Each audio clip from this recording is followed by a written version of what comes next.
champ now. Yes, I didn't say. What are you looking so sad about, champ? I'm surprised at you. I mean, I'm really insulted. That's not right, what you just said. What do you mean, what I just said? I mean, I'm getting a drink of water. I'm late getting home, but you talk. I said something about the greatest heavyweight champ, man. I'm a hometown man, and you talk about Joe Louis, man. Joe Louis wouldn't be nothing for me. Joe, I tell you, Joe, do you think you would have stood a chance with me? Well, Clay, one time during my career, I went on a Bomber of the Month tour. I would have been a bum compared to you. We'll get on the tour.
What's happening, my people?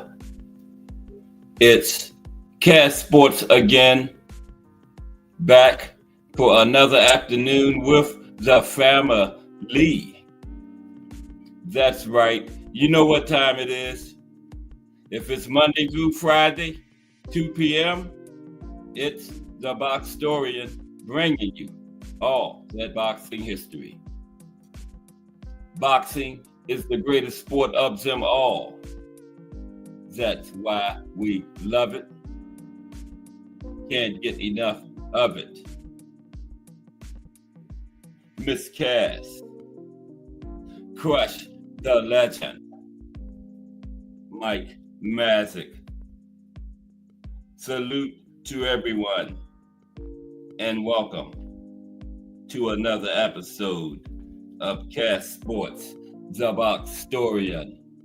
Today, great Southpaws, great Southpaw boxers, great Southpaw boxers. How's the family today? Salute Crush the Legend, Mike Mazik. Crush the Legend is back, 6:30 Monday through Friday. The Coffee and the Donuts had another fire show this morning. All right. If you're missing it, you're doing yourself a disservice. And salute Mike Mazik, one of my biggest supporters there, Mike Mazik. Had more supporters like Mike Mazik, I'd be rich by now. Salute, Mike. But today we are going to be talking about some of the great Southpaw boxers we've had over the years. There's three of them right there. There's Sweet Pea, Top, Manny, and Joe Kawasaki. Mr. 46-0. So that's what we're going to be talking about today. And then we're going to have some time at the end. We're going to talk some more about the four kings. Can't never talk about them enough, you know. Like, who was the best four king? Was it Hagler, Sugar Ray, Hearns, Duran?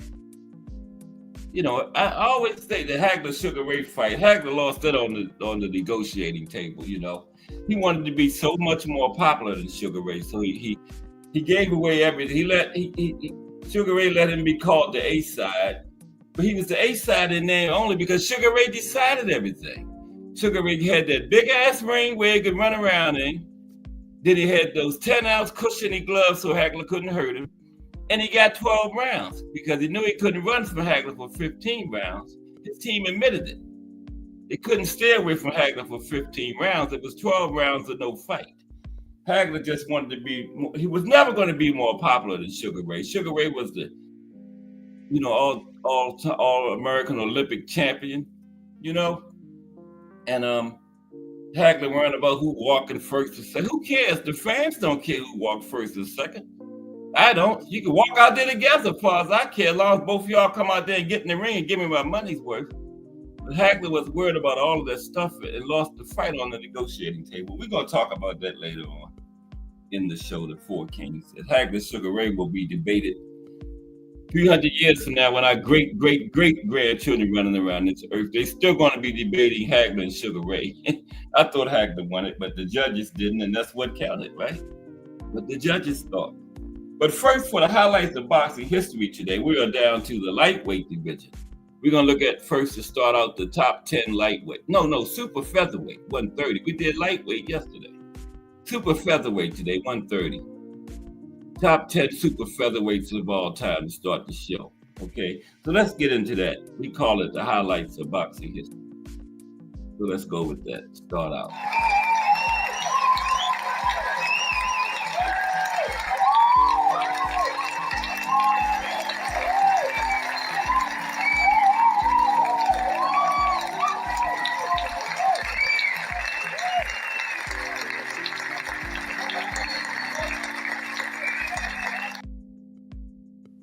That's right. Hagler was going to never be more popular than Sugar Ray. He should have just got in there and whipped his ass. Worrying about all of who's walking first or second. Like I said, they could walk out there together as far as I care. As long as they both come out there.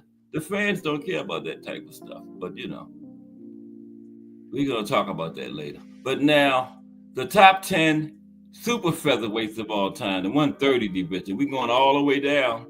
We started at heavyweight. We're going all the way down to 105. And then after that, we're going to go back up and we're going to look at the top 10 current fighters in each division. But today, the top 10 super featherweights of all time. There's Alexis Arguello. You know he's going to be number one at 130, but we're going to start at number 10. And number 10 is our own Skywalker's uncle, Bobby Chacon. That's his mom's brother. Remember Skywalker Boxeo? Yeah. That's Bobby Chacon on the left. He's number 10 at super featherweight. Jarrell Hattie in the building. What's up, Jarrell? How are you today? Yeah, we're going to start out with the top 10 super featherweights of all time. 130 division. Number 10, Bobby Chacon, uncle of Skywalker Boxeo. That's his mother's brother. But Bobby Chacon, that's him on the left. I was waiting for Ken Soul Love 1 to pop in there. There's Ken Soul Love 1 right there. I didn't want to start. What's up, Ken Soul Love 1? Salute. I knew you was going to pop in there with the color, as usual. Appreciate you, Ken Soul Love 1. 1,000%. Let's give Ken Soul Love 1 some love for that color right there.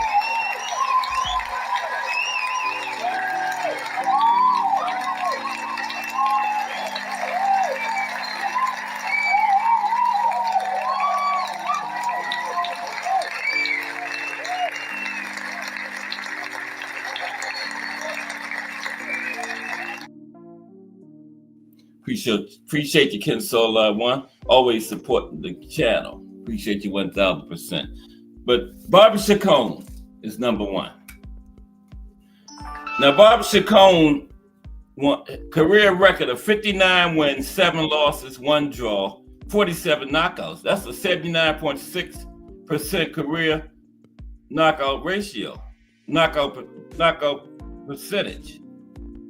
79.6%. Not bad. And he had a 16-year career, 1972 to 1988. Now, Chacon is a name which may sound unfamiliar to some boxing fans, despite engaging in brutal and bloody wars with the likes of Rafael Bazooka Limon and Cornelius Bowser Edwards, respectively. In fact, Chacon fought Limon 4 times during his career, in which he defeated his bitter rival 2 times, had 2 wins over Bazooka. And those were some rough customers back there in those 80s, Bazooka Limon and Bowser Edwards. Y'all don't know? Tell them, Crush. Bazooka Limon and Cornelius Bowser Edwards. And Chacon fought Bazooka 4 times, had 2 wins over. Number 9, Julio Cesar Chavez. This is the 3rd category he been in. He was at welterweight, lightweight, and super featherweight. Julio, I told you some of them going to be in a few different classes. Julio Cesar Chavez. It's the same picture. What am I doing? Sorry. Oh, there he is right there. Oh, there he is. That's him and Don King and no, that's not Mauricio. That's Jose Sulaiman. Mauricio's father was president of the WBC back then. Just as crooked. Just as crooked, but that's the father, Jose Sulaiman. Mauricio came after. Yeah. But both just as crooked. Presidents of the WBC. Julio Cesar Chavez. He won 107 fights, lost 6, had 2 draws, 86 knockouts, 80.3% knockout ratio. That's incredible. Man won 107 fights and still knocked out 80% of his opponents. Incredible. 25-year career, 1980 to 2005. And Chavez is without a doubt one of Mexico's most famous superstars outside of the ring. Now, in the ring, he was a 3-weight world champion, a 2-time WBC super lightweight champion, and a 2-time unified lightweight champion, and an International Boxing Hall of Fame resident. Okay? Just little brief summaries. I promise I'm not going to bore y'all. Just the top 10. Number 8, this is top 10 super featherweight 130. Number 8, the South African guy, Brian Mitchell. Brian Mitchell. Number 8. 45 wins, just 1 loss. 3 draws, 21 knockouts. Competed professionally from 1981 to 1995. Now, Mitchell's name may not be the most memorable, but he is equally deserving of his name on this list. Mitchell was a 3-time super featherweight champion, a WBA and IBF super featherweight champion throughout his career. Number 7, going from 10 backwards down to 1, Gennaro Hernandez. That was Floyd's hero. He said he had a big picture of Gennaro Hernandez over top of his bed when he was an amateur, and he ended up fighting him, you know. He stopped Gennaro back in the 90s. Floyd did, yeah. But Gennaro comes in at 7 for the top 10 greatest super featherweights. Gennaro had 41 fights, won 38, lost 2, 1 draw, 17 knockouts, and he competed from 1984 to 1998. I think that Floyd fight might have been his last fight, too. Don't quote me on that, but I think it might have been his last fight. Now, Gennaro was a former lightweight title challenger, a 2-time super featherweight and lineal super featherweight champion. And he arguably doesn't get the respect he deserves. Gennaro Hernandez. Coming in at 6, Manny Pacquiao. 62-8, 2 draws, 39 knockouts. He competed professionally from 1995 to 2021. Wait a minute. I might as well say 1995 to the present because he got a fight coming up. And yeah, question, I agree. How can he be in the Hall of Fame and still fight? They got to take him back out. Now, he did it, 3 years or 5? I think it's 3 now that you wait to get in. And he got in. But now that he's fighting again, they got to take him back out. Right? How can you be actively fighting and be in the Hall of Fame if you got to wait them years to get in? So they need to take Manny back out of the Hall of Fame. If you want to keep fighting, you can't be in the Hall of Fame. No. But Manny is number 6 all-time super featherweights, 130. Now, he was the first of 2 Filipino fighters on this list today, but arguably the most famous boxer from the Philippines. Now, Pacquiao made super featherweight his home for 3 years before he moved up to lightweight. And the Pac-Man was in the ring with fellow legends such as Eric Morales, Marco Antonio Barrera, and the great Juan Manuel Marquez. Number 5. And they say everybody got a twin in the world. And that's my brother. Azuma Nelson is my brother-in-law's twin. I mean, split image.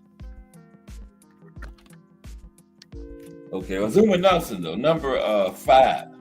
38 wins, 6 losses, 2 draws, 27 knockouts. Competed from 1979 to 2008.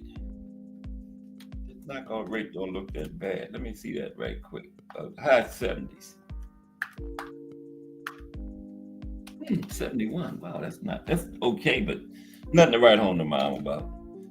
Now, Azuma Nelson claimed the WBC 130-pound belt with a split decision win over Mario Martinez in 1998. Then he went on to defend the title 10 times, beating the likes of Jeff Fennick, Juan Laporte, and Jim McDonald along the way. 10 successful title defenses for Azuma. Yeah, Azuma was back there around the 80s, early 90s. Azuma had a 30-year career from 1979 to 2008. Wow. Longevity. Okay, we almost to the top. We are at the top 5. Azuma was number 5. Number 4 is Flash Eladay, Gabriel Flash Eladay, the other Filipino fighter on the list with Manny. And Gabriel fought back in that era, 89 wins, 27 losses, 2 draws. That's a lot of fights. 33 knockouts. Yeah, 118 fights in his career. Okay? And over 20 years. Now, Flash Eladay was a Filipino professional boxer, competed for 20 years. He had 27 losses, but don't judge him by his record. He won the world title against Harold Gomes in 1960, and he also had 10 successful title defenses, okay? 27 losses, but he held that title over 10 defenses. There'll be some big name fighters too. Number 3, Floyd Mayweather Jr. Junior featherweight, Floyd Mayweather Jr. And Mike Rem is in the building. What's up, Mike? How you doing today? Mike Rem in the building. Salute. Okay, yeah, we're looking at the super featherweights today, Mike. 130. We down to number 3, Floyd Mayweather Jr. Of course, Mr. 50-0, right? 27 knockouts. 20-year career, 1996 to 21, 1996 to 2017. Without question, Floyd is one of the best boxers to ever set foot in a boxing ring. Now, whether he was competing against Diego Corrales, Carlos Hernandez, Jesus Chavez, or any of the other greats of his era, Pretty Boy always made sure to put on an A+ performance for the fans. Floyd, Pretty Boy / Money Mayweather Jr., number 3. Number 2 is Eligio Sardinas Montalvo, 152 fights in his career. He won 136, just 10 losses, 6 draws, 51 knockouts. And guess what?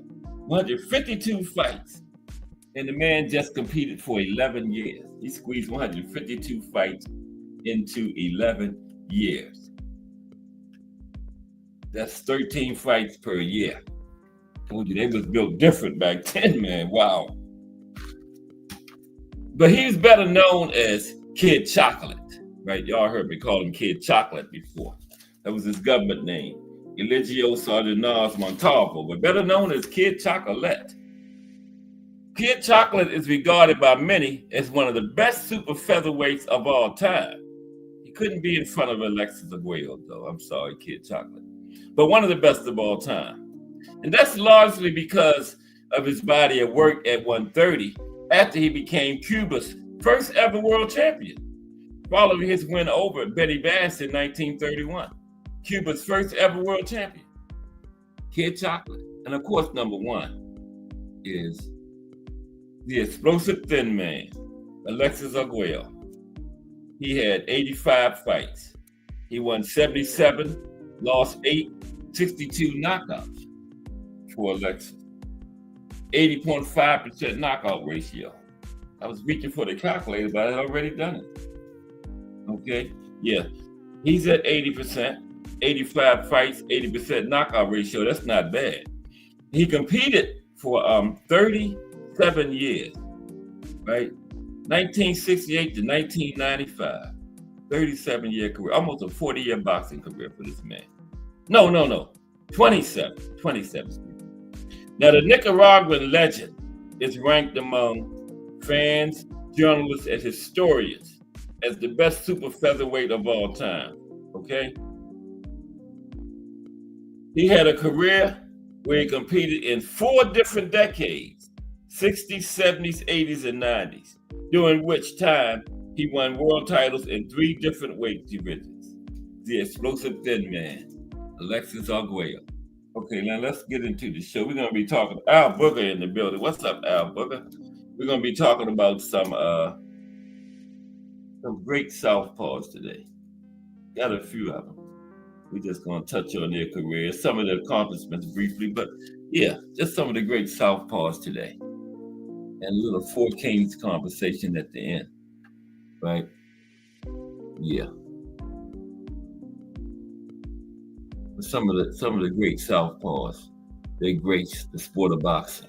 Okay, well, let's talk about Southpaw, Orthodox differences, advantages, and all of that first before we get started. Okay. Yeah. Now I'm gonna have to found out my Wi-Fi problem. I was overloading. I had too much going, so I'm gonna have to look at the chat and my displays on the laptop, so I might miss a couple people. I might not get everybody right away coming in like I tried to, but I'm still gonna get them. Okay, but we're gonna look at, talk a little bit about the difference between Orthodox and Southpaw to start out, right? So let's get into that. Now, what is the difference of Southpaw stance and Orthodox stance in boxing? Okay. What's the difference? I can go to the, yeah. There we go. Yeah, Al Booger was the last one to come in. Salute, Al Booger. Okay, let's look at some of these differences and compare these two stances. Now, in boxing, the term Southpaw and Orthodox refer to the 2 primary stances fighters use, which are distinguished by their dominant hands and foot positioning.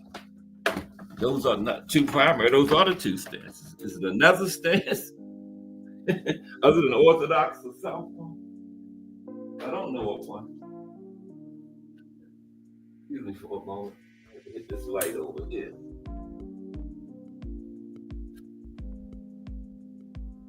Yeah, since I was overloading the system, I had the right part of this thing today, so needed some light. Okay, but that's too much information. But yeah, Southpaw and Orthodox stance. Okay, Now let's look at the orthodox stance first. Now the dominant hand, right hand, normally right-handed people, but don't have to be right-handed to fight out of the orthodox stance. The guards. The left hand is usually held higher for defense, while the right hand is positioned closer to the chin in the orthodox stance. Now, advantages. This stance is more common,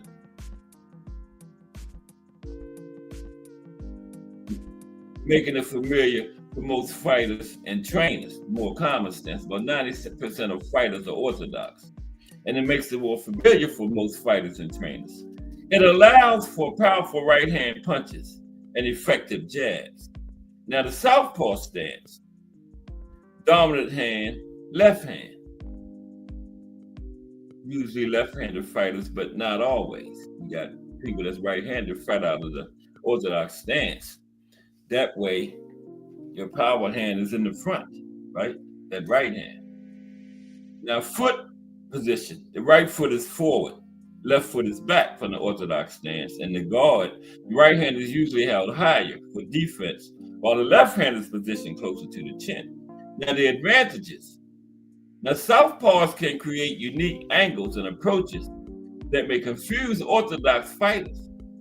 Their right jabs and left crosses can be particularly effective against opponents who are not used to facing left-handed fighters. Now, the key differences. Hand dominance.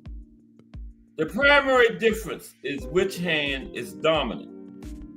Orthodox fighters lead with their left hand, while southpaws lead with their right hand. But that don't necessarily mean that that left hand is the dominant hand. Remember, because we were saying that every southpaw is not left-handed, and every orthodox is not right-handed, right? So it depends. Angle of attack. Now the angle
Oh, boy, now.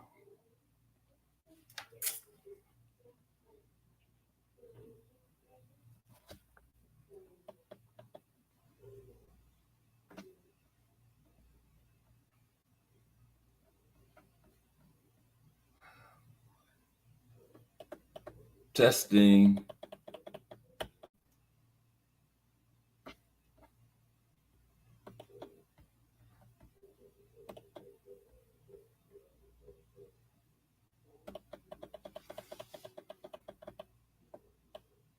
Okay, we're back once again. We're going to try one more time. If it goes out again, that's just going to be it. I don't understand it. It's frustrating. Look at everybody that left. Don't blame them. Shit.